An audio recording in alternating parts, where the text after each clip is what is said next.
Chilli soybean বানাবো, বুঝেছো? দেখো দেখো, এখন কড়াটা গরম বসিয়েছি।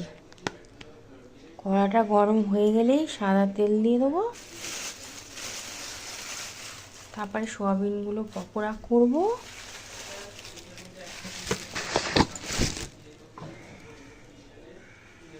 তারপর বানাবো, বুঝেছো? এখানে দেখো গাছের ফুল কত তুলে এনেছি। এটা দেখো আমাদের বাড়ির দরজা, সিঁড়ি, ওইদিকে একটা ঘর, এদিকে একটা ঘর।